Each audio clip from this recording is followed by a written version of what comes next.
ಹರಿ ಓಂ. ಎಲ್ಲರೂ ಚೆನ್ನಾಗಿದ್ದೀರಾ ಅಂತ ಭಾವಿಸ್ತೀನಿ. ಇವತ್ತು ಇನ್ನೊಂದು ದೇವರ ಕಥೆಯ ಇಂಟ್ರೆಸ್ಟಿಂಗ್ ಆದಂಥ ಒಂದು ಕಥೆನ ನಿಮ್ಮ ಮುಂದೆ ತೊಗೊಂಡು ಬಂದಿದ್ದೀನಿ. ಯಾವ ದೇವರ ಬಗ್ಗೆ ಅಂದರೆ ನಮ್ಮ ಶಿವನ ಬಗ್ಗೆ. ನಮ್ಮ ಶಿವ ಯಾವಾಗಲೂ ಭಸ್ಮ ಅಥವಾ ವಿಭೂತಿನ ಹಚ್ಕೊಂಡಿರ್ತಾರೆ, ಹೌದಲ್ವಾ? ಏನಕ್ಕೆ ಈ ಭಸ್ಮ ಅಥವಾ ವಿಭೂತಿನ ಹಚ್ಕೊಳ್ತಾರೆ ಅನ್ನೋದು ಒಂದು ಸಣ್ಣ ಕಥೆನ ನಾನು ನಿಮಗೆ ಈ ವಿಡಿಯೋದಲ್ಲಿ ತಿಳಿಸಲಿಕ್ಕೆ ಇಷ್ಟಪಡ್ತೀನಿ.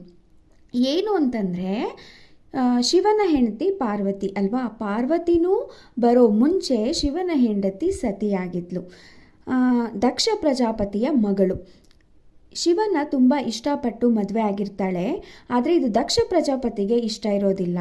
ಶಿವನ ಕಂಡ್ರೆ ದಕ್ಷ ಪ್ರಜಾಪತಿಗೆ ಆಗೋದಿಲ್ಲ. ಹಾಗಾಗಿ ದಕ್ಷ ಪ್ರಜಾಪತಿ ಹಿಂಗೆ ಯಾವುದೋ ಒಂದು ಯಜ್ಞ ಮಾಡ್ತಿರ್ತಾನೆ. ಯಜ್ಞ ಮಾಡುವಾಗ ಆವಾಗ ಇವೆಲ್ಲರನ್ನೂ ಕರೆದಿರ್ತಾನೆ. ಆದರೆ ಸತಿ ಮತ್ತು ಶಿವನ ಕರೆದಿರೋದಿಲ್ಲ. ಆದರೂ ಕೂಡ ಸತಿ